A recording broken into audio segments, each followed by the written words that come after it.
Welcome to the Faceting Apprentice Distance Course Sampler Class. My name is Justin K. Prim and I'm going to be your instructor throughout this course.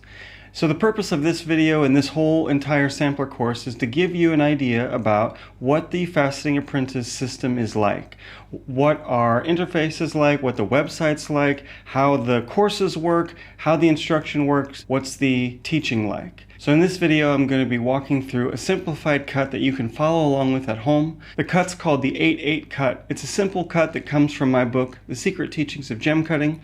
Normally this is a cut that we use for melee, but today we're going to be using it on a centerpiece sized stone, specifically a hydrothermal emerald that has been graciously provided by Rust Gems here in Bangkok. Now, if you're watching this video on YouTube and you're interested in the full experience of the Faceting Apprentice system, I recommend heading over to our website, facetingapprentice.com, and continuing with this course over there. It's the same exact video, but on our website you'll be able to see how the website works, how the course system's laid out with the chapters, and it won't be in one big video. But whether you're watching this on YouTube or on our website, facetingapprentice.com, the course is the same, just the interface is a bit different. Now, what I want to show you today is all the steps of gem cutting, but in a somewhat abbreviated format. We're going to be looking at the examination process, the preforming process, the cutting, the polishing, the transferring, the dopping, the cleaning, pretty much every step that we need to go from rough to a cut stone. And I'm going to show you exactly what I'm doing step by step, but not in full detail. So if there's some places where you get stuck or you need more help, that's how you're going to know that you need to go into the full course, which is going to be coming onto our website soon. So consider this to be a light version of one of our courses, a freebie if you will. So let's get into the 8-8, a simple cut that we'll be cutting on a piece of hydrothermal emerald from Rust Gems. Now you can see in the description of this video there's a PDF download link, so you can also download this 8-8 diagram that we're going to be looking at today. So the 8-8 is a simple cut. It's a cut that's normally used for melee gemstones, but we're going to be using it to cut a centerpiece size emerald today.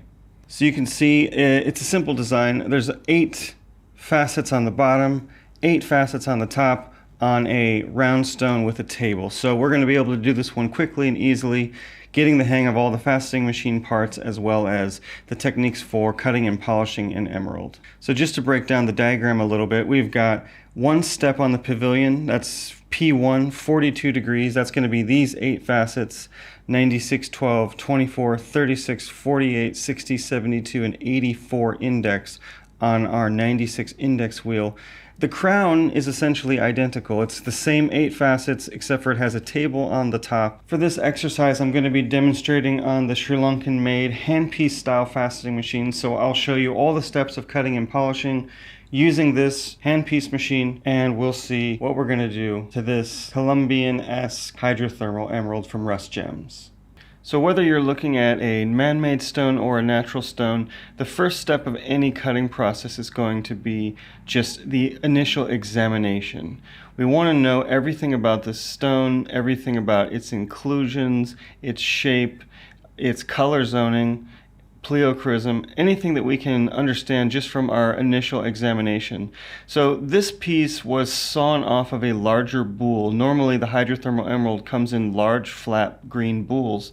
So since I knew I was going to make a round stone, I just cut a corner off of the boule. So that's what we're looking at now. You can see the very typical growth patterns of hydrothermal material, and then along what was the side we have a decent view of inside the stone, a little restricted by that stuff up there, but we can still get an idea that it's a fairly clean piece and we're not going to have really much trouble with inclusions. Now this material does have inclusions inside of it, which is normal for this method of hydrothermal production. If you want to know more about these kind of hydrothermal emeralds, you can check out another video that we have on YouTube called How Hydrothermal Emeralds Are Made. But we don't need to know too much about the stone right now, other than the fact that we're not going to have to worry about any inclusions making our cutting process more difficult. We know that there's some inclusions inside, which helps to make this man-made material look more like the natural stone once it's finished. But for now, what I really want to look at is the shape. There is pleocorrosion to consider, but mostly I'm not thinking about that for this piece because I want to utilize the shape of the stone, and I think that this rough surface here is going to be my table side. This is the biggest face that I have, and if I look at the side view, especially from this side, I can see that already I've got one side that's sloping down and tapered, so I might as well just follow that and make these my sides, and the bottom of my stone is going to be down here. So this is going to become my table side, and I'm going to proceed to the preforming step. Throughout the entirety of the Faceting Apprentice distance course, I use lots of different types of laps for cutting and polishing so that the student will get a good idea about how we use different types of laps for different types of stones, or how we use different types of laps depending on what you have available. So on the cutting side, I've got these topper laps as well as these new centered laps that we just started selling on magisgems.com. So I'm going to be demonstrating using these centered laps, but if you were following along on this exercise at home and you only have access to topper laps, that works just as well. So for the centered laps, my first step is 100 grit, which is approximately similar to 360 grit on a topper lap or a plated lap. So I've got my 100 grit centered down, machines on. I usually preform around 900 RPMs. That's my ideal cutting speed and preforming speed. So I'm using the speed controller model of the Stirling faceting machine, so I have the ability to change my speeds. Now I want to have my water drip going here, and not too slow, not too fast, just to keep everything wet so that I don't have any dust coming up. Now, as I said, I want to make this rough side my table, so I'm going to start there. It has a little bit of a lip over on this edge, so I want to just take that off and flatten the whole thing so I can see what I'm working on. So I'm just going to put this face down.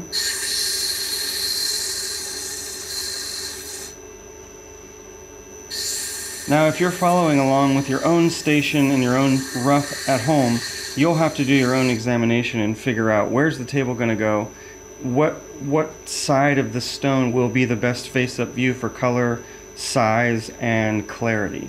But for me, I decided that this one's going to be the one. So I'm just using a medium to hard hand pressure, and I'm just pushing straight down on the lap to take off all of that rough hydrothermal skin and get all the cracks out so that I have a nice clean area to use as a table.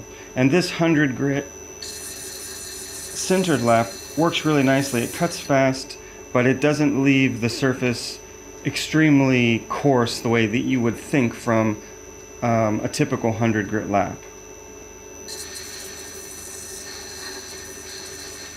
Just taking more of that skin off. I've got one little crack over here that I'd like to remove before I move on to any next steps.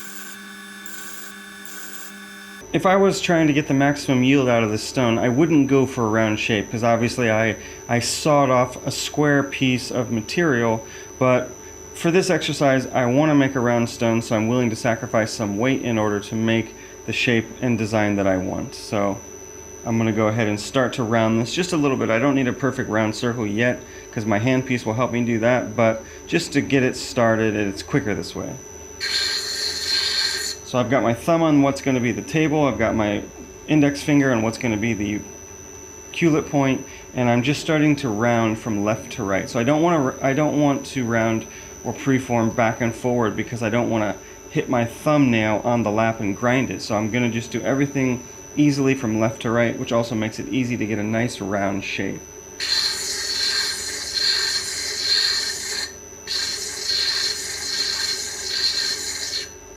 And then I'll just keep turning it around, and I'm just rounding off each one of these corners and each one of these flat sides.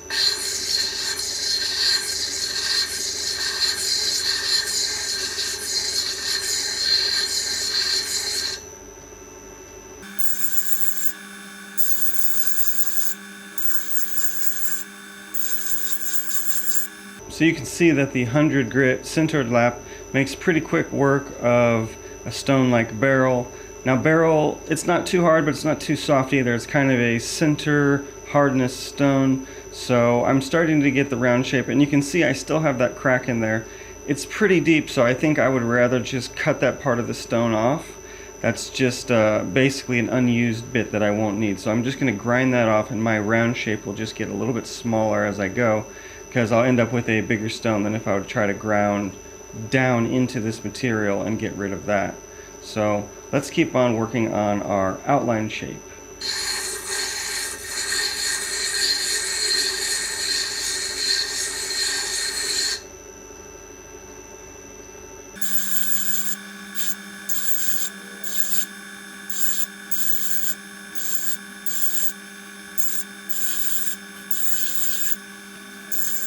So you can see that with a bit more time on the lap, I've got a lot closer to the outline of a circle, and that crack that's in there, still there but almost gone. I've mostly ground it out. It's just a little thing on the side now, and I think I'm not gonna grind it off all the way, because I know some of this will come out while I'm cutting my crown, but I do want to make sure that I get all of it out by the end. So I'll keep working, and I'm also going to start shaping the pavilion side. Since I know this is going to be a point at the bottom, I'll start to push the bottom in to make not a total point yet, but just something closer to a point so it's not so blocky. So in order to cut the preform of the pavilion, I'm just going to tilt my hand 45 degrees back, and I'll start doing the same turning motion here, but I'm trying to get the lip at the bottom off.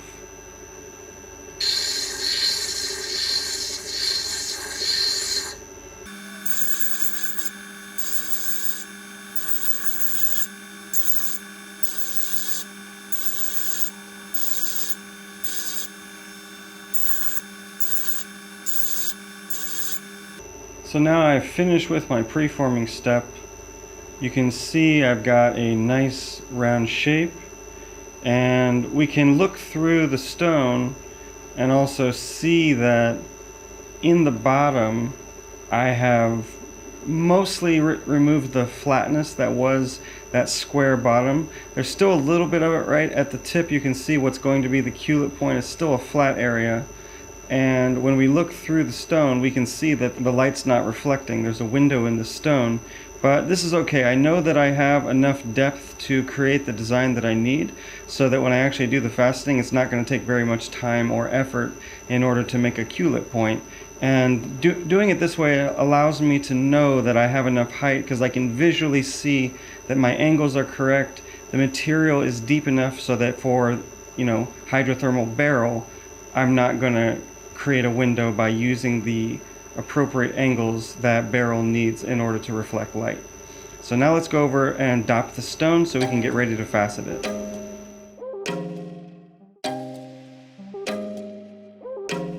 So pretty much everything that you see on my side table is included in our faceter's toolkit that you can find on our website. Now today for this stone I'm going to be using my medium heat red dop wax. I've got a dop already ready to go with the wax on it, and it's in my dop holder that came with my Stirling machine. So I'm going to quickly dop this stone. So in order to get ready, I want to get any flammable materials out of the way, so I can just focus on heating this up and dopping it without doing anything wrong. So I'm going to start off by heating up my alcohol lamp. Now this dop already has wax on it, but I need to get the wax ready to go. It's a little messy and there's maybe a bit too much on here. So I'm going to be holding the dop in my left hand. I've got my tweezers backwards in my right hand, and I'm just using the tweezers in order to roll the dop wax into a nice smooth cylinder shape that's going to help me attach the stone to the dop. So I'm just using a medium hand pressure and I'm rolling against the tweezers, and you can see now I've got a long tapered cylinder, which is what I want. My dop ends about here, and I've got a lot of extra wax here so that when I push the stone into the wax, it's going to create a nice cradle and allow the stone to be fully supported so that it won't come off while I'm faceting. So now I'm going to switch hands and I want to pick up my preform in the tweezers. I'm going to heat up the stone just a little bit. If we don't heat up the stone, the wax won't stick. So no matter what material you're using, if you're using wax, you have to heat up the stone just a little bit. I know with natural emeralds, we are very careful about not letting them get too hot because of the inclusions, but for the hydrothermal, we don't have to be as careful, but we still don't want to get it scorching hot. So I'll just quickly wave it in the flame, and then I'm just going to hold it next to the flame while I heat up my dop. And then once the wax is hot again, I'm just going to press the wax into the stone. Let it cool for a second. We can see that the stone's attached, but not very well. It's not centered, and I've got a big lip around the edge. So I need to work this a little bit and center it and smooth it all out so that I have a very nice dop. So I'm going to heat this up again, and I'm just going to use my fingers and start to shape the wax, pinch it in, pinch it down. I want to get a nice sort of ice cream cone shape, and simultaneously I'm going to be moving my stone around so that it's starting to look centered, and we can see that there's an area over here that doesn't really have enough support. So I'd like to push a little bit of wax up under there so I know that this part is nice and supported. So I'm going to heat this up a little bit more, and I can just use my tweezer backs to push a little bit of wax up as it gets warmer. I can also probably just hold it upside down a little bit. That will help gravity to assist me, and just push a little bit of that under there. So that's fine. And again, I'm just going to kind of pinch everything in. I want it to be nice and compact. I don't want it to be loose. I don't want there to be air bubbles. And I don't want there to be a big gap between the stone and the dop. So I want to keep everything tight and well formed. I want nice straight lines. I don't want big bumps and lips and anything else. So I want all this to be really smooth. So I'm going to just keep working this with my tweezers and my fingers until everything is just the way I want it to be, nice and smooth and straight.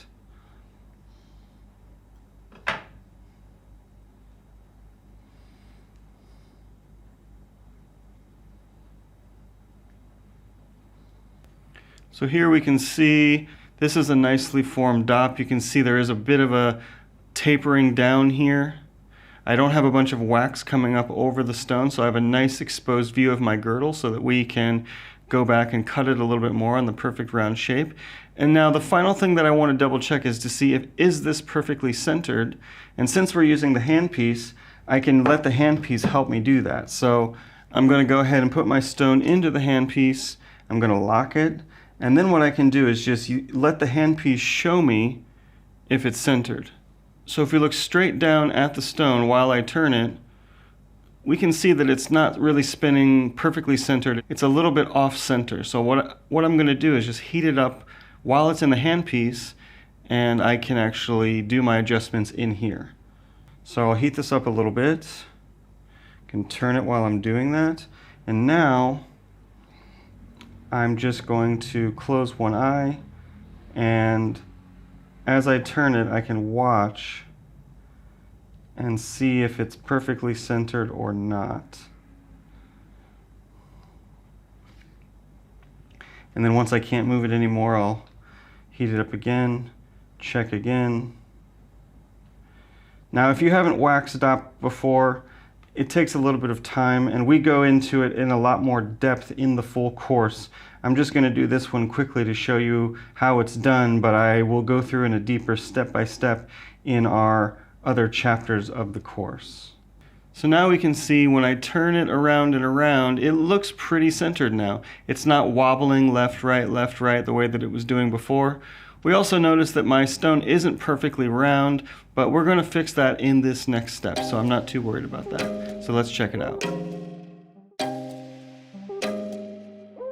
So I still have my 100 grit centered lap on here. I'm going to now spin a perfect round girdle with the handpiece. So I'm going to put my handpiece on to 90. So I've just got my line lined up with the 9. And I've got this in free spinning mode. So if you have a handpiece like this, then when you lift up the trigger, there should be a ring under here that if you spin it around so that it's underneath of the trigger arm, the stone can now spin freely. So this is what we need to do to make the perfect round shape that doesn't have any facets or any flat spots on the edge. So I'm going to let my splash guard go down a little bit so that I can get low enough. I've got all 3 feet flat on the plate. I've got this on 90, and this is on free spinning mode. So that's what I need to do in order to set this up. So I'm going to turn on the machine. I'm going to get my water drip going. So I definitely want to have water as I do this. We have a special posture that we use for doing the free spinning girdle. So normally when we're holding the handpiece, we hold it here on the handle, but for the girdle spinning, we're going to do it in a different way. So we're going to put our wrist onto the handle so that our thumb can perfectly sit right onto the index gear. So it's going to sit here and spin, and you can even use your middle finger to push it from the bottom, so you can go top, bottom, top, bottom, top, bottom, or you can use your index finger, however you like to do it. But that just makes it a little bit easier to keep spinning and to not let your hand get too tired. So the secret with this step is to just get your right hand to start spinning and don't think about it anymore, because we're going to think about other stuff now. You just keep spinning and never stop. That's the key. So keep spinning, and then I'm going to come down pretty low. Let's get this out of the way. I'm going to come down pretty low, and then I'm going to start going really slowly. So now I'm almost touching. The right hand is spinning and I'm not thinking about it. I'm thinking about this, my riser plate knob. So I've got 3 feet flat on the plate, this thing's spinning, and now this is my depth control. So I want to just come down super slow, as slow as you possibly can. We want to just take off the high spots at first to make sure that this stone is going to become perfectly round. So if I just come down and let the whole thing touch, it's just going to basically ride the lap up and down, and it's going to make your stone less round instead of more round. So I'm just going to come down slowly, and you can hear only a few spots are touching right now. So those are the spots that I'm trying to take off, the highest spots that are out of the circle. So once I can hear that the whole thing is touching and it's spinning smoothly and evenly, then I know that my circle is probably close to finished. So I'm just coming down super slowly. I'm letting it go around each time and then coming down a little bit more so that I can take off the high spots.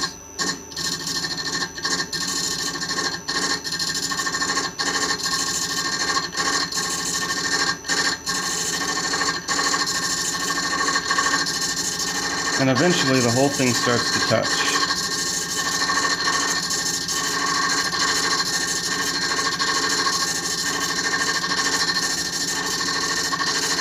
And then every once in a while I want to come back up and come back down slowly and just really double check that I've got all my high spots off. Also notice that I'm cutting directly in the center of the lap. Now in our course, the first thing that we do is we learn how to balance the handpiece, and we balance the handpiece in the center of the lap so that we know that this is the place where we can really trust that 0 is 0 and there's no left to right imbalance, there's no back to front imbalance. So when we're cutting our girdle, we want to be in line with the center bolt. So always do your preforming and your cutting right here to make sure that everything comes out perfectly. So I'm going to start the whole process over again and just double check that I really don't have those high spots anymore. And you can see already now that my first touch is already cutting more of the stone than it was before. But I'm still not into a perfect circle yet. So I'm listening a lot.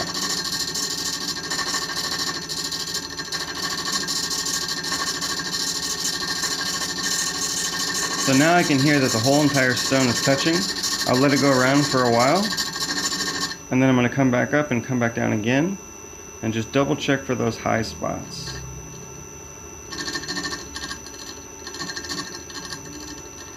So notice how there's a little bit of a clicking sound all the way around now. It's not fully on, but I have a good idea that I'm pretty close to circular right now. So let's double check, and then we can switch to a finer grit to do further steps in this girdling process. So we can see it's pretty close to circular, but I can tell that it's not perfect. So I'm going to keep on going, but first I want to cut my table, and then we'll switch to a finer grit centered lap. So just to confirm that my table's flat, I'm going to cut it on this rough lap. So this table here that's hand preformed, I don't know if it's perfectly flat because I just did it by hand. So I'm going to use the handpiece and just confirm that I'm looking at something totally flat. So I'll come up on the plate. I keep my handpiece to the side so that I can see when the stone gets high enough that it's above the lap. And I'm keeping all 3 feet flat on the plate while I do that. And once I see that it's high enough, now keep my hand firm, flatten the table, keep a good grip on it. And as soon as you see that it's flat and there's no extra lines or any difference between one side or the other, that's all you need to do. So that's my preform table that I've now cut on the handpiece. You can see it's a rough, but it's not a crazily rough texture, and it's really consistent. And this is what I really like about using the centered laps.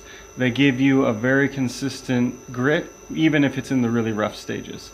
This is something that I could never get out of cheap topper laps. So now let's switch over to our 600 lap, and we'll do the round shape even better. So I'm going to take off this 100 grit lap. Make sure that it doesn't have any water on it.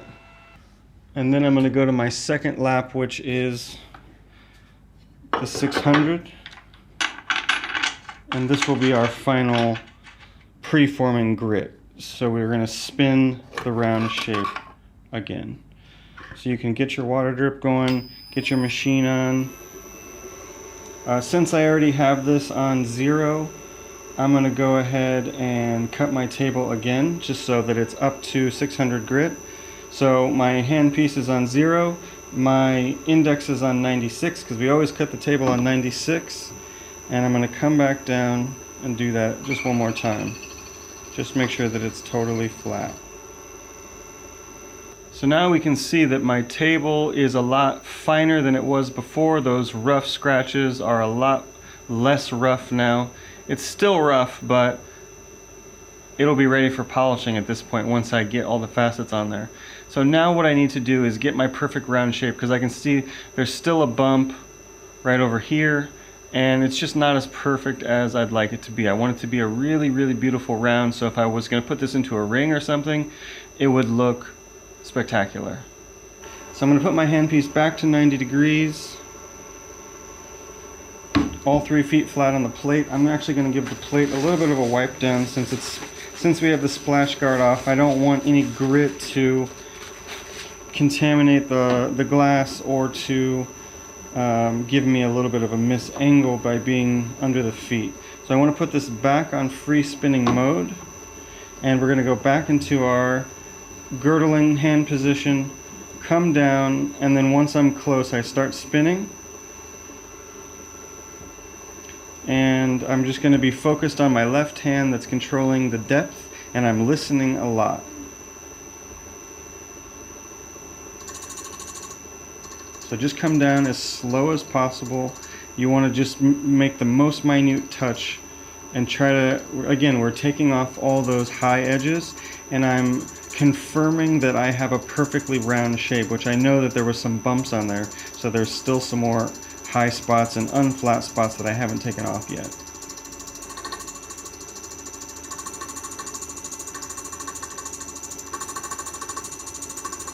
So I'm just keeping my right hand spinning, I'm not thinking about it at all, and I'm really just listening and watching what's happening down here. So I'll come back up and just come down again. I really want to make sure there's no high spots. And I'm just doing this by taking the stone off the lap and bringing it down in the most minute ways so that it barely touches, and only the highest spots are touching on my circle, which are the bumps. Those are the parts that I want to get off. So I'll come down a bit more and just let the whole thing spin for a while to make sure that it's really round. And then I'll come up slowly and just, again, I'm always double checking for the high spots, and I'm doing that by lifting up the stone and coming back down really slowly. So for the round stone, and especially in a stone with as little facets as this one's going to have, if there's any problem with the symmetry of the roundness, your eye is going to see it as soon as you pick up the stone. If you were going to sell the stone and it's a little bit lopsided, it's very hard for the stone to really show off its maximum beauty whenever your eye just can't stop noticing that it's not perfectly round. So now we can see it's a lot better, but there's still one flat spot right here, and I need to even that part out before we can call this one done. There's like one little bump right there, so let's keep working. So I want to look at this here and see where that bump is, and I want to work on that spot first just to make sure that I get it off. So I can see that the flat spot is right around the number 48, so I'm going to put the 48 down, and I'll start there. So I'm going to come back up on my plate, make sure that it's flat, and I'm just going to, instead of spinning round and around, I'm just going to go back and forth on that one spot first, really subtly, because I don't want to make the flat spot worse, but I do know that there is a flat spot there that I need to round out. So I'm just going to go back and forth on that one spot, and then I'll start to cut around and around and longer and longer. So I just need to give this one more time to let that flat spot round up.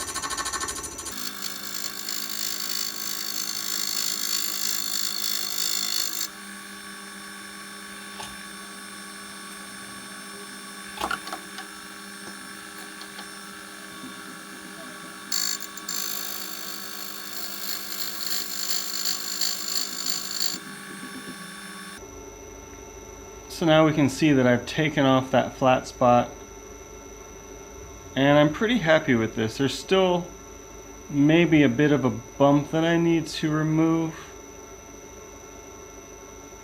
but we're really close now. So let's just give it one more pass around and we should be perfectly circular.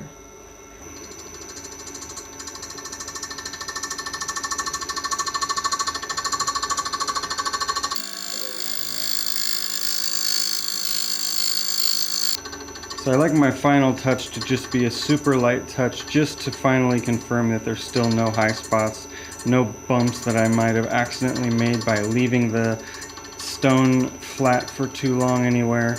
So just the bare touch to get any final flat spots off, and we should be done with our girdling now. So now we can see the round shape is round, and from the side view we can see that the girdle is nice and smooth. There's no facets or flat spots on there, and we've got lots of room for the crown, and underneath of the wax there's lots more room for what's going to be the culet and pavilion side. So let's go ahead and cut our crown facets.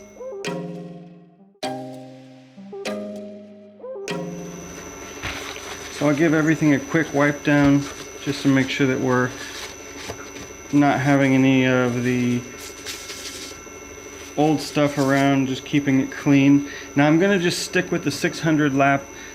This cuts pretty quickly on barrel, so I don't need to worry about it too much.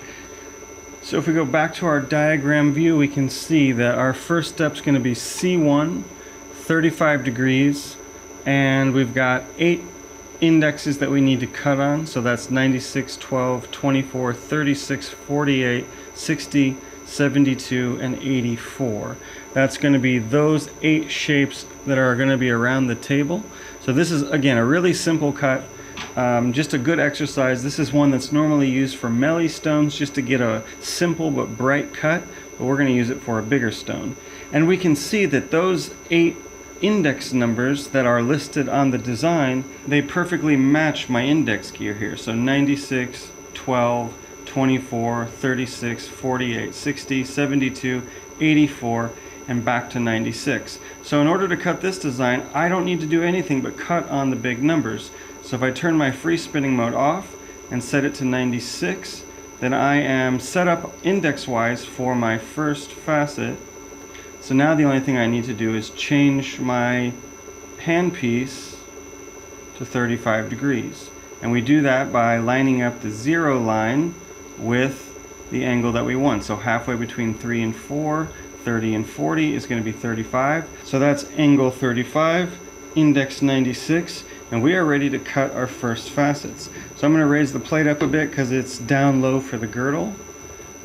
And I'll put the handpiece over to the side so I know that it's not going to hit the lap, but I want to be able to see when it's high enough to go above the lap. So there we go. So now we're ready to cut. So every time that I cut a facet, I always want to make sure that all 3 feet are flat on the plate. If you accidentally have your foot up there, then this isn't at 35 degrees anymore.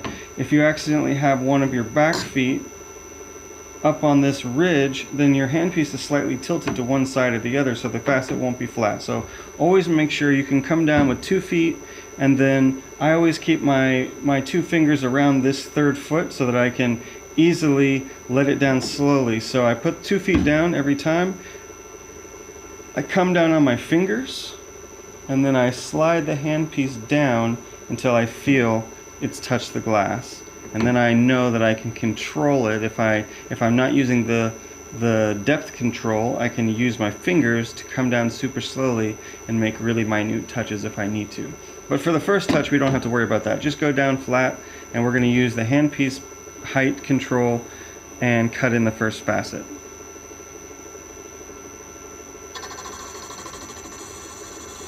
And again, we're making sure that we're cutting directly in line with the bolt. And just cut a little bit. We don't know how big to cut it yet. So there's my first facet cut in. Now I don't know if this is big enough or not. I'm going to be using the table to tell me how big it needs to be. But for now this is okay. I'm going to cut in other facets, and then once I have 4 facets cut, then I'll look again and see if they need to be bigger. So we're not going to follow the diagram directly the way that it says. I don't want to cut 96, 12, 24, 36 in this order because it's hard to balance that way. I'm going to skip every other one. So 96, 24, 48, 72. So that's going to be the 4 sides of the circle, which is going to make at first a square shaped table. So I'm skipping the corners and just doing the 4 sides. So that's what we're going to do. So the next step's going to be 24. So I'm going to change my handpiece to 24. So remember, on the handpiece style machine, the number's on the right and we're cutting on the bottom. So 24 will be here, and then it'll be on the downside.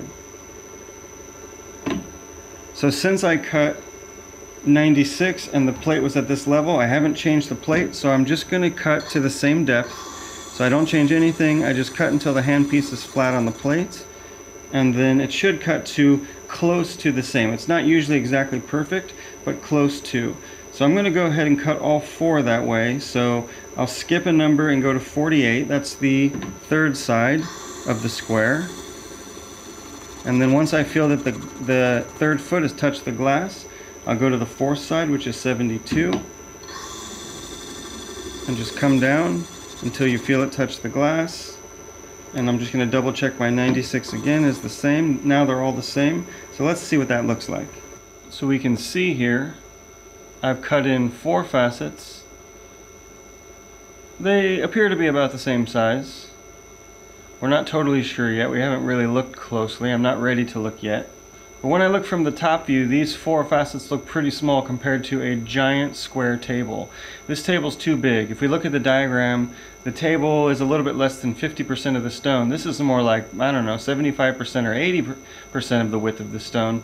So I'm going to cut these 4 facets bigger to make the table smaller, and once we're happy with the table size, we'll cut the 4 other facets that we haven't done yet. So let's cut these 4 a bit bigger.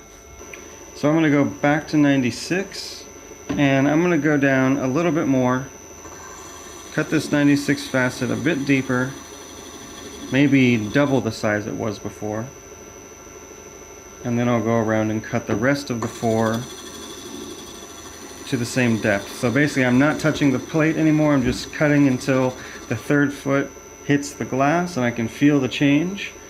And then I'll go to the next one. So that one's done, and now 72, the last of the 4.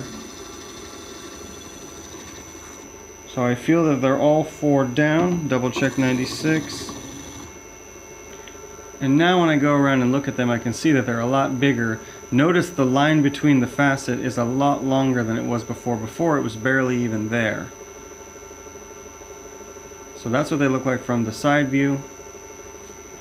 And here we can see, looking straight on the stone, that the table is a much more normal size. So I'm happy with the table, but I can see that the four facets are not the same size.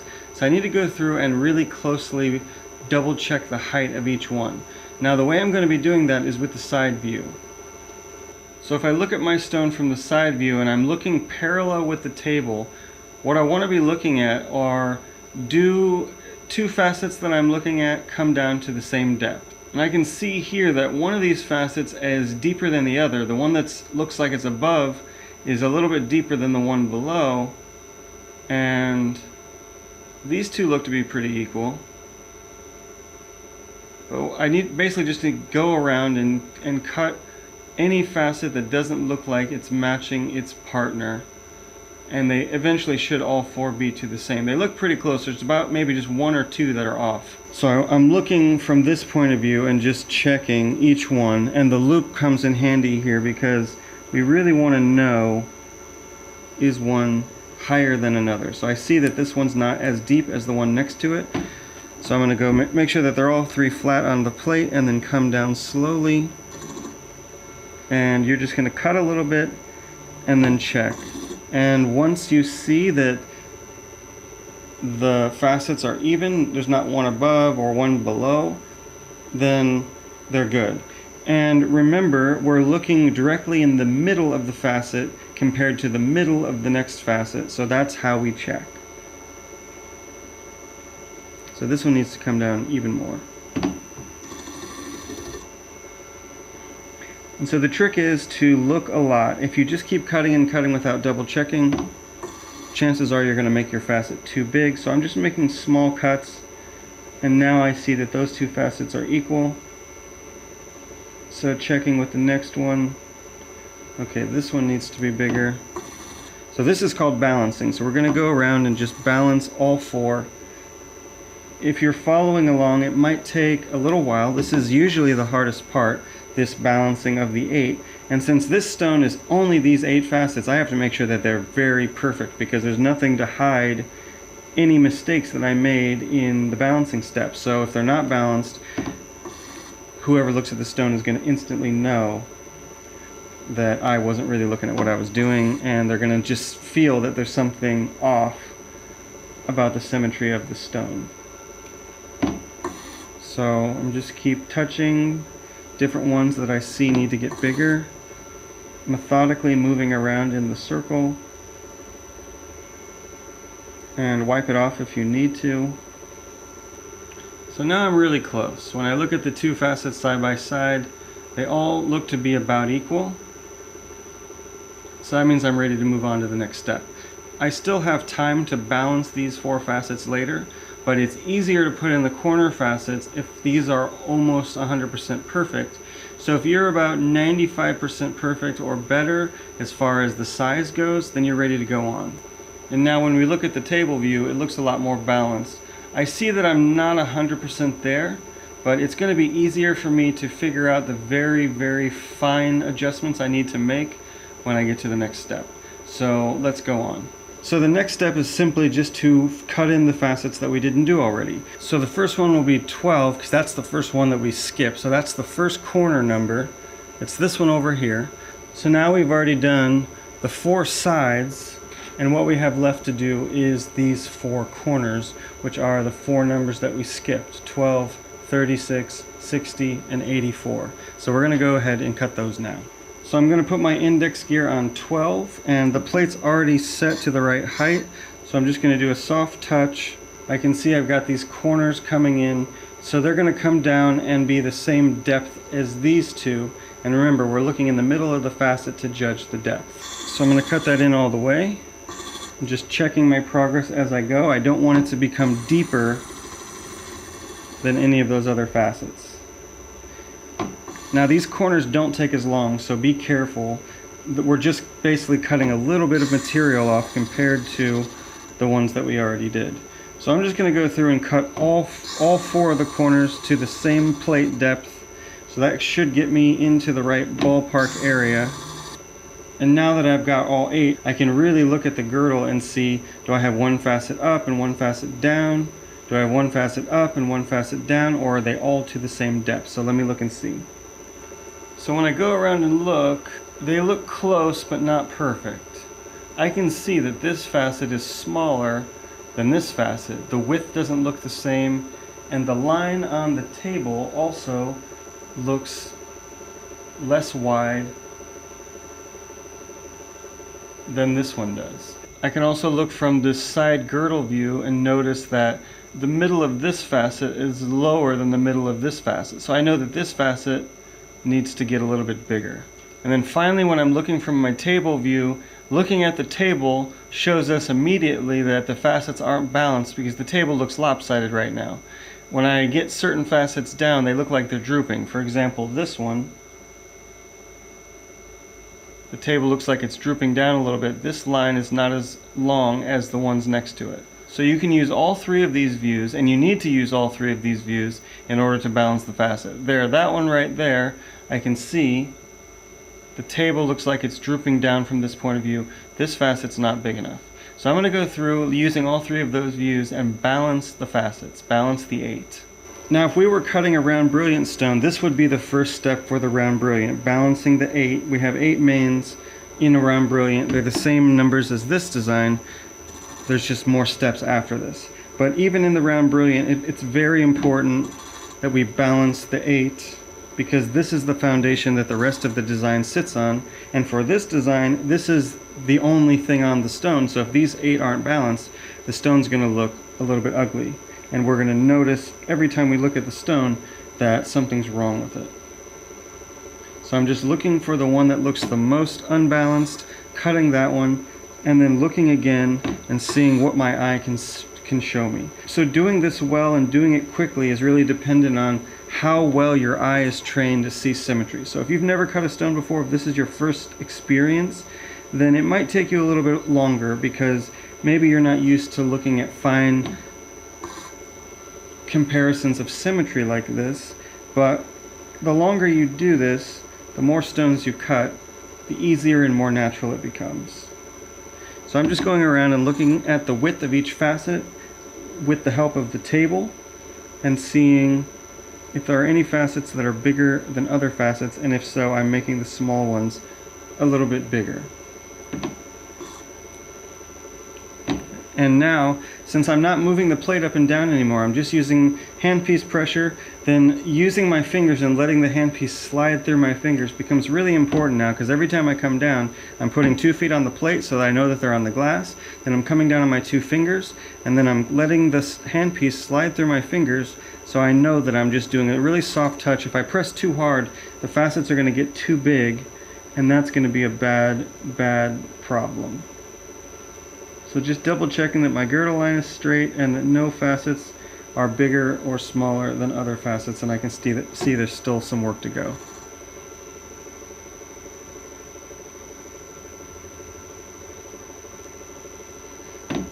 So it's really important to switch views, because right now it looks like my stone's pretty much well balanced from the top view, but then when I look at the side I can see that the girdle's slightly tilted a little bit, and it's showing me some stuff that I can't see from the top view. So it's good to go back and forth between these 3 views, look at the table, look at the side view, look at the girdle line, and see what do you notice. When you can look at all 3 views and they look perfect from every side, every angle, every view, that's when you know you're done.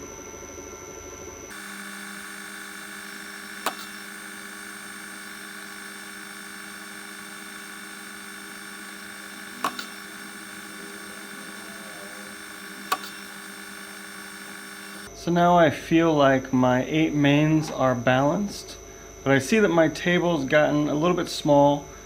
It's making it a little bit hard for me to see the balance as well. So I'm going to cut the table a little bit bigger and then double check my balance, and then if I think I'm good, I'll go on to the next step.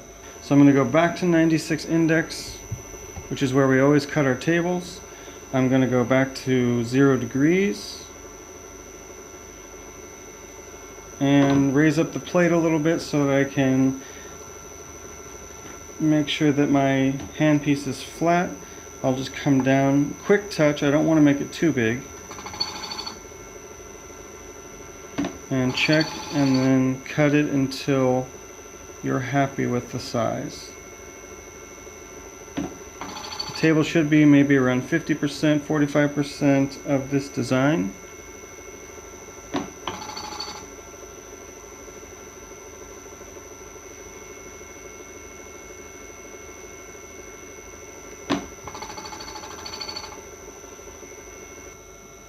So now you can see I've cut my table bigger.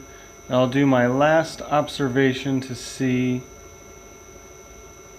if the 8 mains are balanced. I'm looking at the table right now and just looking at the lines as they cross across the table and seeing if anything's bigger than another, and I do see some very small balancing issues that I want to correct before I go into the polishing step. So let me just touch a few more facets. So now I've gone through and balanced my 8 mains. I'm happy with how they're sitting, and I'm ready to go on to the next step, which is polishing. So we're going to polish the table, polish the 8 mains, and double check again once we're finished with that step that everything is perfectly symmetrical.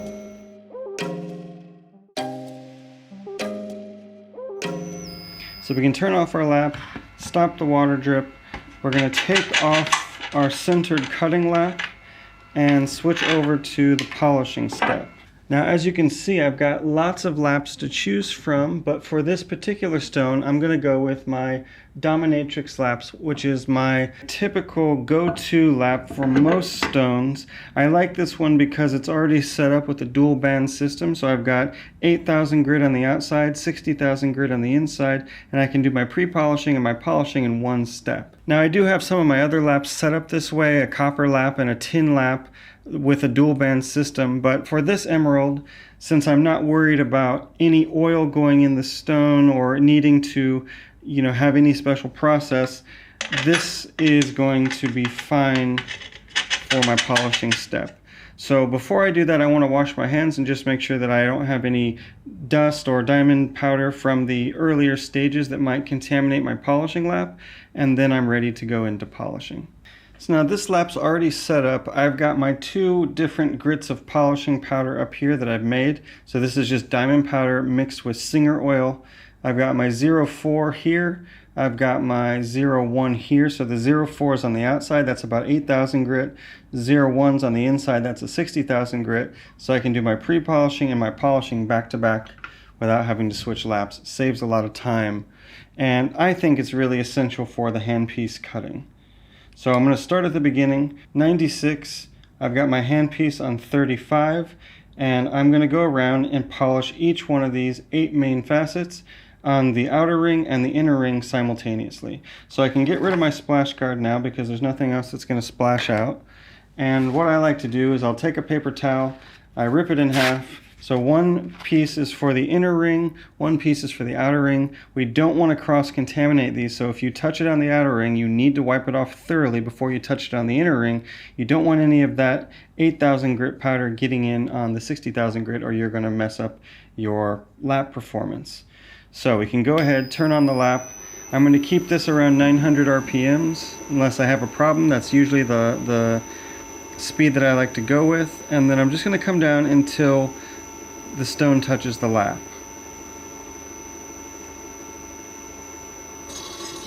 And then once it's touching, I'm just going to vigorously sweep left and right. And then when I pick it up, I should see I'm starting to change the texture. So when you pick it up and look at it, before you even wipe it off, you should notice that the oil slurry is surrounding the facet. So this is telling me that my angle is perfectly correct. The entire facet's getting pre-polished at once.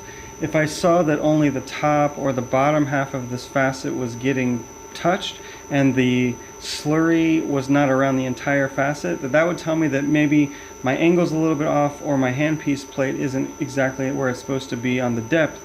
But in this case, everything's good, so I can continue. So just give it a couple seconds, wipe it off.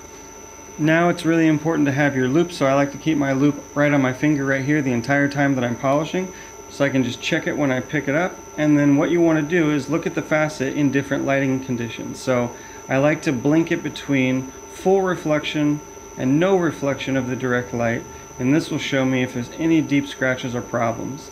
So notice that the texture between the 600 grit and the 8000 grit is totally different. This is shiny now, and we can see inside the stone.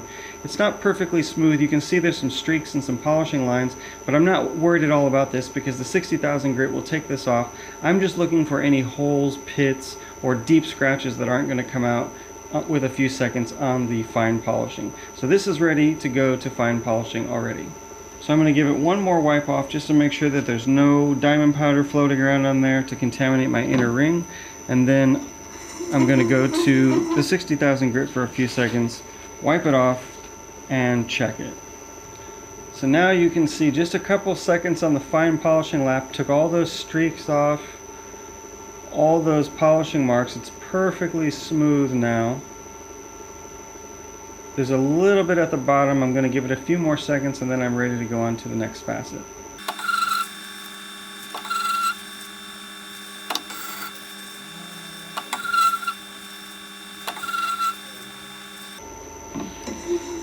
So what we're looking for in our polish is no scratches, no polishing lines, no dots or bumps or anything that's going to catch our eye.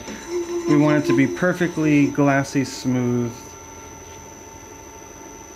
And once we have that, we're done with that facet. So now you can see this one is done from top to bottom, left to right, perfectly smooth, no scratches, no lines, no nothing. So now I know that this lap is working well with this material, this Rust Gems Hydrothermal Colombian style emerald. And I'm going to go around and polish all the rest of the 8 mains, and let's see how it goes. So now I can just go in a normal circle. I don't have to jump around and skip any facets. I'm just going to go around my index gear, and again I'm just cutting on all the big numbers. So if your index gear matches mine with 96, 12, 24, etc. as your big numbers, you don't even have to count. You can just put it right to the big number and cut a little bit more. So on each one I cut, and here we can see a facet not finished. So this one, I cut it a little bit. You can see the top of it's pre-polished, but the bottom of it's still frosty. That means I need to give it more time so that it can pre-polish all the way. I don't want any of that old 600 skin off there. That's my main goal for the pre-polishing step, to get rid of all the skin and make sure everything's still the right size. So this one gets a few more seconds on the pre-polishing ring. Give it a good wipe off, double check. Now we can go to the fine polishing. So give that one a few seconds. Now as you're going through the polishing steps, you need to keep track of your heat. When I'm using the inner ring of this Gear Loose Dominatrix lap, the stone tends to get pretty hot if I polish too long. So if you pick up the stone and you touch it on your finger and you find that it's hot, you need to dip it in the water or let it cool off for a second so that it doesn't heat up the wax. Because if the stone starts to heat up and the wax starts to melt, the stone's going to shift in the wax and all of your index numbers are going to be wrong and you're going to have a lot of problems polishing the stone. So I like to keep this glass jar of water next to my machine, so every time I pick it up from the fine polishing, I dip it in there, and then when I wipe it off, I know that the stone is cool. So I check that facet, needs a little bit more time. Pick it up. It's not that hot, but you can just get into the habit of always dipping it in the water. It's not a bad habit to get into, and just give it as much time as it needs. Now the worst problem with polishing is when you start to get scratches and you can't get them out. So as we go through the Faceting Apprentice distance course, each design will use a different material different type of stone in a different lap to show you all kinds of different techniques for polishing different materials, getting all the scratches out. So I'm going to do this one quickly, and if you're having problems with your polish, then you'll have to go through the full course and see all the different techniques that we use to get rid of the polishing problems.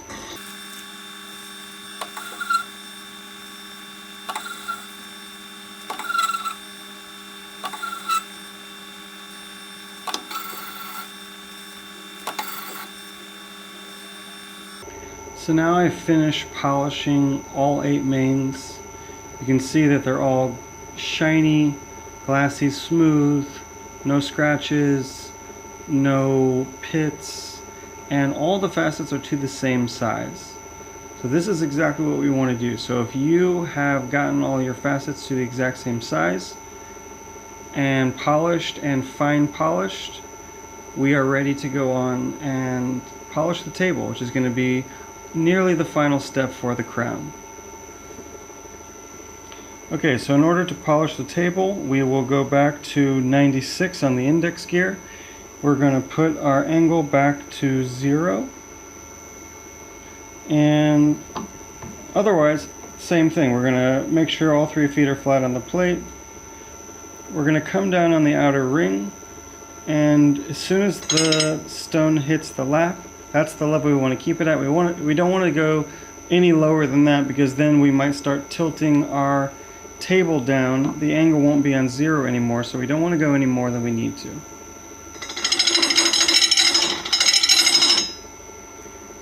Now when I pick up the stone and I look at the table, I can see only half of it's polished right now.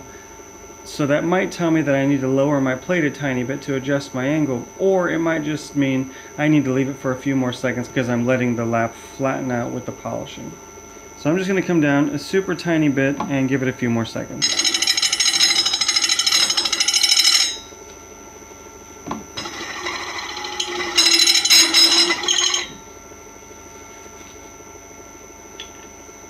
I'll add a little bit more diamond powder to my outer ring. Feels like it's getting a little dry, and that'll help the table to polish a little bit.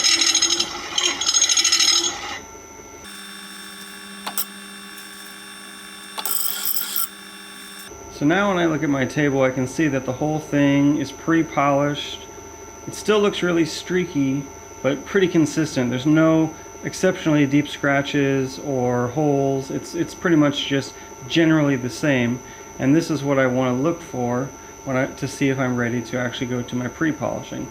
So let me give it a good wipe off, and then I think we're going to have good success when we go into the inner ring and finish off the crown. So for this one, we can't go to the inner ring and still have all 3 feet flat on the plate because we can't get in that far. We can get in a little bit, but I want to be able to use the full ring. So what I'm going to do is pull the plate back a little bit, and now my 3rd foot is hanging in the air. This is okay, we just have to be really careful. Don't smack the stone onto the lap. Just come down really, really soft. And now you can use the entire distance of outer to inner ring. And then when you check it, if you see that the whole stone isn't polishing, then you can adjust your plate height a little bit. That will change the angle. I can see that the bottom of mine needs to touch a little bit more. So I just lowered a little bit, because sometimes when we hover the 3rd foot in the air, that does change the angle very slightly, so we just compensate with the plate height. And remember, the table's the biggest facet. That means it's going to get hotter than the rest faster, so you're going to want to dip it a lot when polishing the table. We really don't want to have the wax get soft at this point. So when I look at my full table, it looks like it's polished, but when I let the light change a little bit from full reflection to partial reflection, I see that the bottom of the table still needs a little bit more fine polishing time. I'm going to lower my handpiece plate just a tiny bit so that I can lower my angle a little bit, tilt the stone down a little bit so that the bottom's touching a little bit more, and then that should come out pretty quickly. So I'm just going to go down on the plate a tiny bit, hovering, let the stone set down soft. Give it a few seconds, keep track of your heat. Mine's okay. And check your polishing quality. Mine needs more time.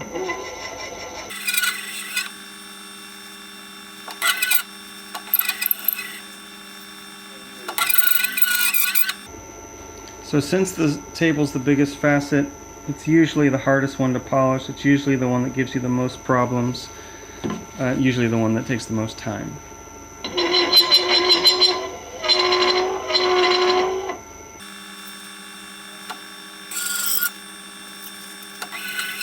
So now we can see when I move the light across the stone and we're looking at the table, fully polished, no scratches, no lines, really nice polishing, and all the facets on this side are done. And you can see the table looks nicely balanced. It looks like a stop sign, which is what we want it to look like. No sides longer than any other sides. So the last thing we have to do before we can transfer is the girdle. So I don't like polishing the girdle on this lap, especially when I freehand spun the girdle. If I freehand spin the polishing girdle, it tends to gouge the lap, and I really don't want to do that. So what we need to do is either use a harder metal lap, or in this case I'm going to use a softer felt lap, which is something that you can really push into, and this is one that I like to use for softer stones. Now if we were doing something like a round sapphire, I'd switch over to a copper lap, but in this case this will work just fine. So I'm going to put this back into free spinning mode. I've got diamond powder in the lap already, and I can do this one of two ways. I can hand do this, just take the dop out of the handpiece, but since it's round, this is pretty easy to do. I can just double check that I've got some of my 04 diamond powder around the edge. Now, since this is felt, this gets really hot really quickly, so we can't do this for too long. But just come down and polish, polish, polish right on the edge. You want to get it really down into the lap. This is a soft lap, so you can really push into it. And let's see how we did. So I don't actually need the whole thing to be polished. A lot of this is going to get removed when I cut the pavilion of the stone, but I don't mind if it is. This is a pretty decent. I'm going to go a little bit more just so I don't have any more marks, and try to just get this really shiny. Now for me, I'm totally happy just to take the girdle to pre-polishing levels, just so it's shiny. It doesn't have the film of the cutting lap. I don't really find the need to take the girdles up to 60,000 polish. You can if you want to, but I don't have any laps where I have the outside edge set up for 60,000, because all mine are in dual bands, and you can't do the girdle on the inner ring. So I'm happy to just leave it like this, and I'm just going to give it a little bit more time.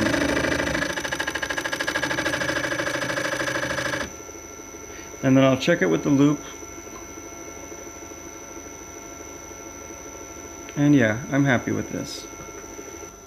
We can see the girdle polish is nice and consistent all the way around. There's no frosty spots. For me, this is as much as I need to go, and we're ready now to flip the stone upside down and start working on the bottom.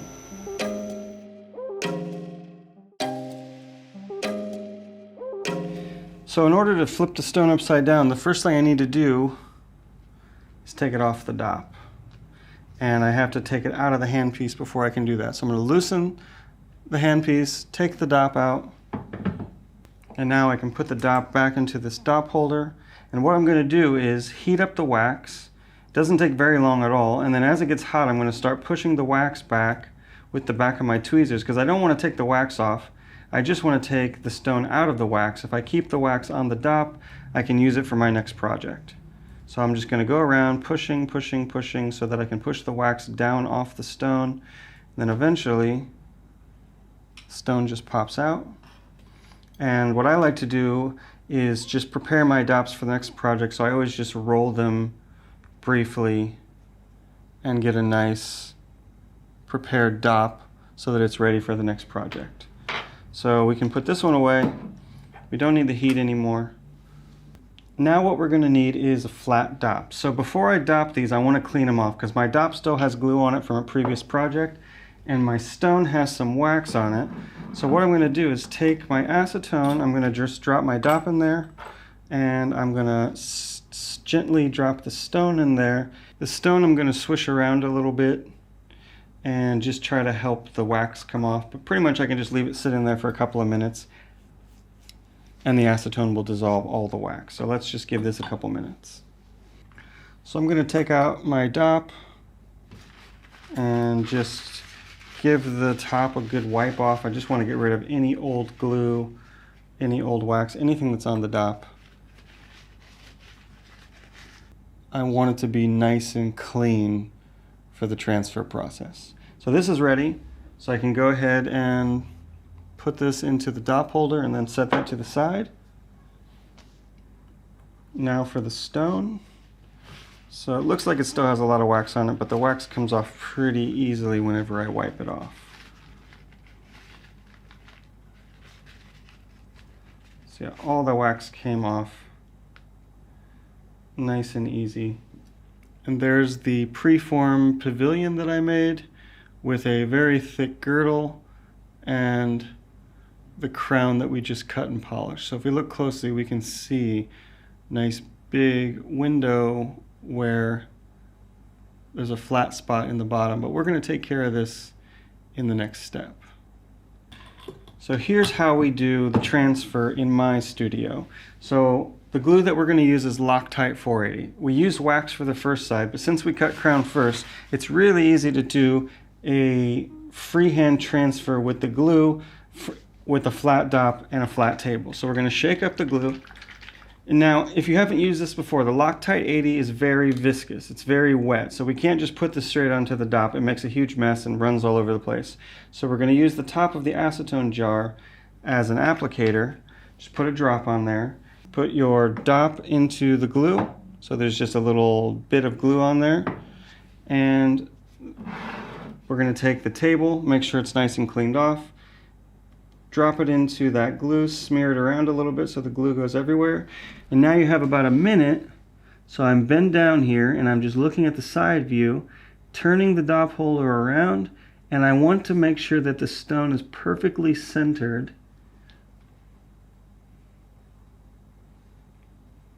So then as I turn around, it doesn't look like it's moving left and right. And I think already I got it nicely centered.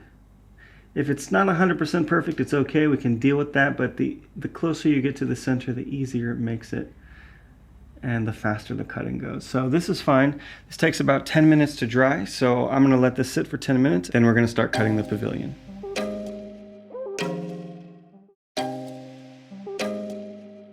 So we can see that our pavilion side is gonna be the same as our crown side. There's 8 facets with the exact same numbers as we had on the crown side, so it's just those 8 main numbers on my index gear, and they're going to make these 8 triangles that come to a cullet point, and our girdle will be slightly wavy, and the new facets that we're going to cut in should perfectly match the facets on top. So that's something that we need to set up before we start cutting. So now, while we're waiting for our glue to dry, we can switch to our cutting laps. So we can take this off. Now for the pavilion side, I don't need to go back to that 360 grit. I'll just stick with my 600 centered lap. And that will be easy to cut all the facets from the preform shape since there's not much material to cut. So I'll put the splash guard back on. And I'm going to refill my water and then we're ready to go. So before we can get started cutting the pavilion, we need to put the dop back into the handpiece and line it up in a way so that when we start cutting the pavilion facets are perfectly going to match the facets on top. So I'm going to put this onto 96, and then what I want to do is look at the bottom of the stone and get the light to reflect a little bit so that we can try to see where our facets are. And I'm going to line up this main facet with this 96 number, or this number down here, which is 24. So I want one main facet to be right there. So there's going to be a line between 2 main facets, halfway between 2 main numbers, which I'll be looking at 18 in this case, which is the center number between 2 of these mains. So I'm going to line up one line with 18 on the crown side. So we have to kind of get a little bit of a funny perspective here. So I'm looking underneath of the stone at that line and trying to line it up. So I'm looking at the line between two facets. You can see I've got one lined up right there, and I want to make sure that it comes down and matches up with my 18 here, because 18 is halfway between 24 and 12, and I want that halfway between two mains to be halfway between. So I'm going to line it up with that number. So that's lined up, so I'm going to hold the dop and tighten this in the back so that I know that it's straight. And now when I start cutting my pavilion facets, they should perfectly line up with the crown. If I see that they're not perfectly lined up, I'm going to use the cheater to slightly turn the index wheel so that they are lined up. So now we can start cutting in our first facets. So if we look at our diagram, we can see that we should be on angle 42 for P1, and P1 is exactly what we're trying to cut here. So I'm going to change my angle to 42, so my 0 line should be lined up with just the 2 lines after 4. So that's 42. I'm on 96, and I want to make sure all 3 feet are flat on the plates. Now for this diagram, I've used the low RI diagram in my book. So the low RI is really, it's designed for emeralds. 42 is, for me, my favorite emerald number for the pavilion. So if I'm only going to have one angle on the bottom, it's going to be 42.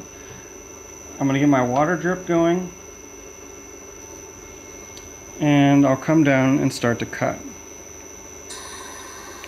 So what I want to be looking at is how thick the girdle is, and if that facet comes all the way up to the cullet point. How thick the girdle is, and if that facet comes all the way up to the cullet point. So I can see that I have a lot of space to go in order to thin this girdle out. I'm not going to cut it all the way. I'm going to cut all 8 first so I can see if I'm lined up with the crown, and then also see how is this little hole going with the cullet, and if all of it's looking good, then I'll just cut lower and lower until I cut this girdle to the thickness I want. So I'm just going to go around and quickly cut all 8 mains to the same depth first. So I'll cut this one into the depth that it is, and I'll go around and cut all the rest. So I'll just follow all the main numbers. I'm not going to skip any this time, just do all of them the same until they come down and hit the plate. And again, I'm not cutting the girdle to the right thickness yet because I want to see if they're all lined up, but you need a few facets cut before you can see if they're lined up. So I like to do it this way. You don't have to actually go around and cut all of these like this, but I do think it's easier this way to make sure everything's going to come out perfectly. So I'm not changing the plate height, just cutting to depth. So as soon as I feel that the front foot is on the glass and it's pressing, I'll switch to the next facet. And you can see that the 600 centered lap cuts pretty quickly. It doesn't take very long at all. So now I'm back to 96. So now I can check and see if I've closed the cullet point and if my pavilion facets are lined up with the crown facets. So first thing I see, I've got 8 main facets. I still have a tiny cullet facet, but that's okay because I've got so much girdle here that as I cut this down to make the girdle the right thickness, that little bit's going to go away. So I did a really great job on my preforming. It's not wasted, and I'm definitely have enough depth. So before I cut any further though, I want to confirm that these facets are all lined up with the ones on the other side. And so what I'm looking at here is the line in between the facets should meet the line in between the facets there, and it looks like I did a pretty good job. I want each swoop to be parallel and each line to be parallel. We can see this exact same thing on the diagram. So this line is a little pointy spot here that's the swoop down, and it perfectly is in the same spot as the swoop up here. So these lines should be kind of crossing each other. So as I look around, it looks like I've done exactly that. So I'm gonna just continue to cut these in. I don't need to do anything on the cheater right now. And I'm just gonna cut these to make the girdle the actual thickness that I want it to be, which we can see here on the diagram. So I'll go back to 96. All 3 feet flat on the plate. Now I want to cut this one deeper. This is going to be my reference facet for the rest. So I'm going to cut this one until I'm happy with the girdle thickness.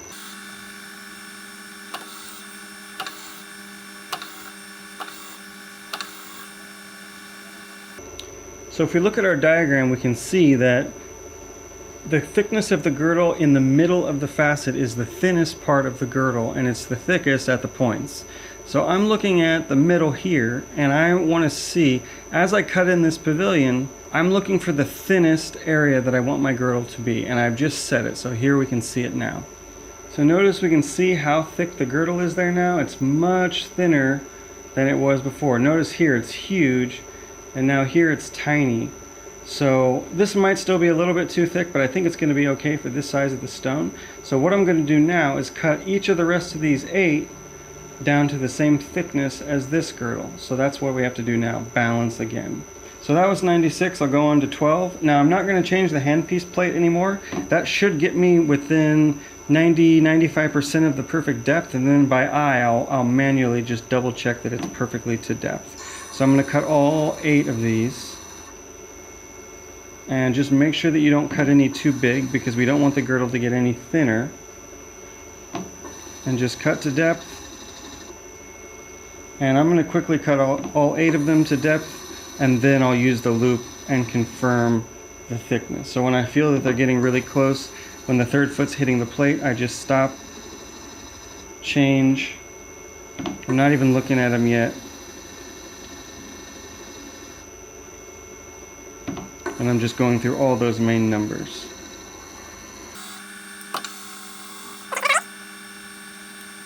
And so now I want to check and see if they're all to the same depth, and I can see already the girdle thickness is really inconsistent right now. You can see it's thin here, thicker over here. That one's really too small. So what I'm looking at is the thickness of the girdle and also the cullet point. Notice how this triangle very obviously doesn't come up and meet the point with the rest. So this is where to start. Find the one that's most obviously wrong. That I can tell by the girdle thickness it's wrong, and I can tell by the point. All the points of this triangle should perfectly meet in the cullet point. And you can see most of them are. That one's a little small. That one's good. That one's good. And then back to this small one. So there's a couple small ones that I need to fix. So just go around and look at the ones that are too small. And these ones you can manually just come in and fine adjust them with the plate height, and just get each triangle to perfectly come in and meet the cullet point. So I'm just looking a lot. I don't want to overcut. I don't want my girdle to get too thin.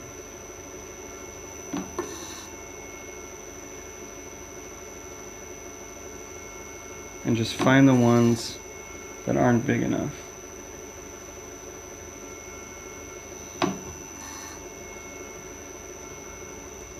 So here's an interesting problem. If I look at my cullet point, it pretty much looks now like everything is even. I have a nice point in the middle, all the lines look like they're coming to the point, so I might think that maybe my cutting is done. But if I look at my girdle line, it's telling me a different story. Notice how here it's really thin, and on the other side it's much thicker. I haven't looked at all my different views in order to balance my 8 mains, so I need to go back and cut some of these thick ones thinner, and then balance them at the cullet, and then that will let me know that I've done exactly right. We don't want an inconsistent girdle, because if we try to set this into a jewelry setting, the jeweler's going to have a really hard time, and also the stone's going to look lopsided because it is slightly tilted right now. The cullet's not totally centered because all the facets aren't perfectly balanced. So I'm going to go back and find the facets that are too big and cut them down a little bit so that the girdle thickness is correct.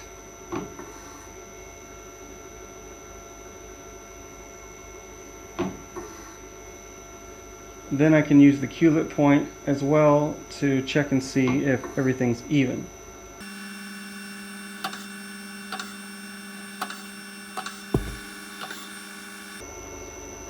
So it's mostly just 3 facets that were really thick. So I'm doing those 3 facets first, and then I'm going to make sure that everything else is balanced between the 2 sides.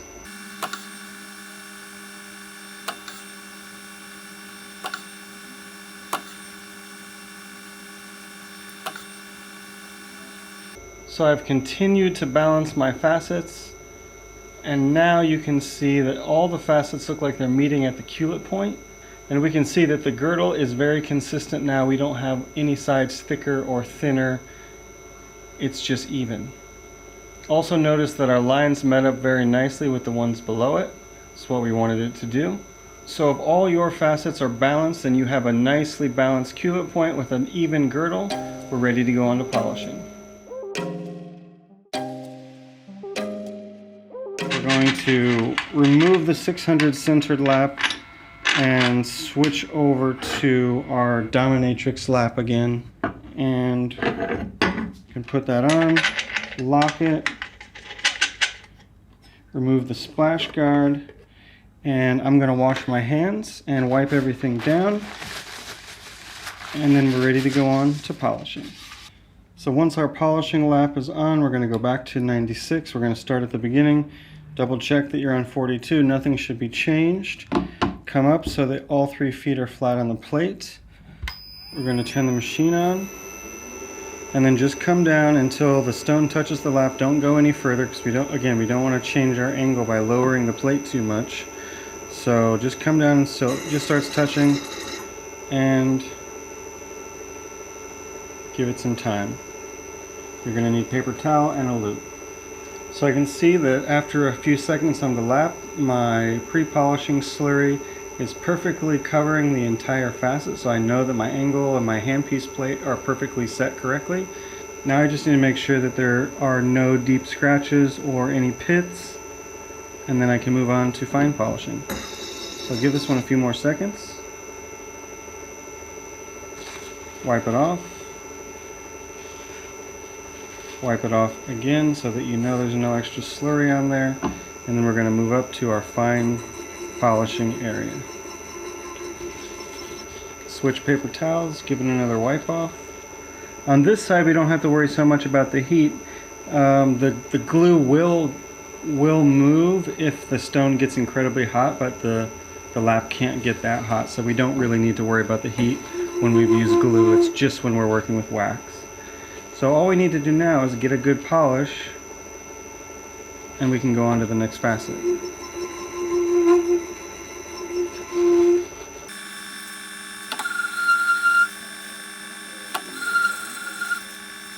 So now we can see when I finish the fine polish of the first facet, as I rake the light from left to right, it's perfectly polished. No scratches, no pits, no divots, no nothing, no polishing marks, just a perfectly smooth facet. This is what I want. So now I'm going to go ahead and do all the rest of them like this, ensuring that my cullet point stays intact and everything's perfectly pointed, and then the stone will be done.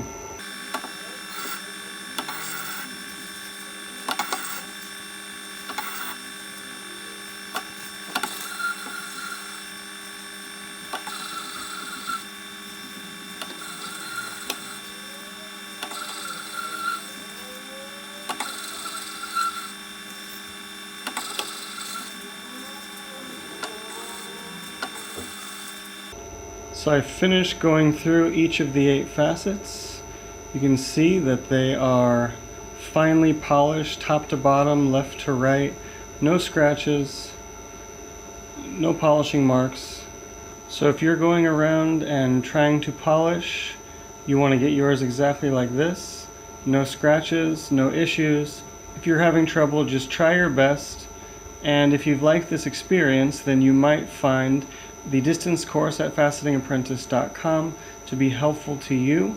We're going to be looking at lots of different materials, lots of different designs, lots of different polishing techniques, and going through all the ins and outs of getting a perfect stone. So we are finished with this stone. We can take it out of the handpiece, and now it's time to take it off the dop and see how we did. So we're going to put the dop inside of our handle, and the quickest way to get this off is to heat it up. Now we could just put this into the acetone and let it sit for a few hours, and if this was a natural emerald, I definitely would do that, but the hydrothermal emerald is a lot less prone to shocking and breaking from heat, so I feel confident that I can just heat this up. And I'm heating the dop, not the stone. As the dop gets hot, the glue gets hot, and eventually it will just let the stone slide right off. So I'm just going to keep heating up this dop and occasionally just pressing it against the board until it slides off. Now, if you're interested in emeralds, we have an entire course on facetingapprentice.com all about emeralds and the emerald cuts. We're going to look at different ways of cutting emeralds, different polishing techniques that are required for different localities, because not all emeralds are the same and not all emeralds can use the same polishing techniques. We're also going to be looking at the difference between polishing with oil and polishing with no oil. So if you have those high-end no oil stones that your customer or you are requesting to be cut with no oil at all in the cutting process, we're going to be doing that. We're also going to be cutting synthetic emeralds, other locality of natural emeralds. There's going to be a nice variety of emerald experiences in our emerald course. And of course, if you're just learning to cut from start to finish, then you'll be interested in the entire course, which starts with the round brilliant, goes on to the square step cut, and takes you through everything from beginner to advanced levels of cutting, and with the convenience of being able to do it at home. So now we have taken our stone off the dop. You can see that it still has all kinds of glue and stuff on it, so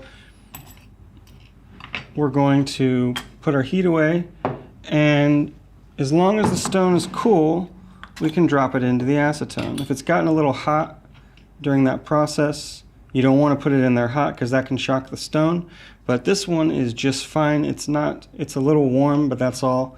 So we can go ahead and drop it into the acetone, and within just a few seconds the acetone's going to dissolve the glue, and we can see how we did. So we can take the stone out, wipe off the acetone, and then I always recommend when using acetone to dissolve glue or wax, you give it a spray off with your isopropyl alcohol and then give it a wipe off, because sometimes the acetone can leave a film, especially if you've been dissolving glue and wax inside of here, then there's some glue and wax inside of the acetone, but the alcohol will take that film off and show us what a beautiful stone we've made. So you can see the stone that we've cut, very bright, very beautiful, very green. The Rust Gems Hydrothermal does a great job of reflecting color, reflecting light, and we can see that the diamond powder on the dominatrix lap works very well for polishing. It's quick, it's easy. The diamatrix lap combined with the centered cutting laps make an easy work of the stone. It cuts easy, it polishes easy. We didn't have any problems with chipping, with pitting, or any scratching issues or any other kinds of polishing issues that we sometimes have with emeralds and beryls in general. So this was a great experience and a beautiful stone. So I hope you enjoyed this lesson. Thanks so much for following along, and thanks again to Rust Gems for supplying us with the Hydrothermal Colombian colored emerald. It polishes up nice and easy. So if you're interested in seeing all we have to offer, check out facetingapprentice.com and see our whole host of courses all coming up very soon.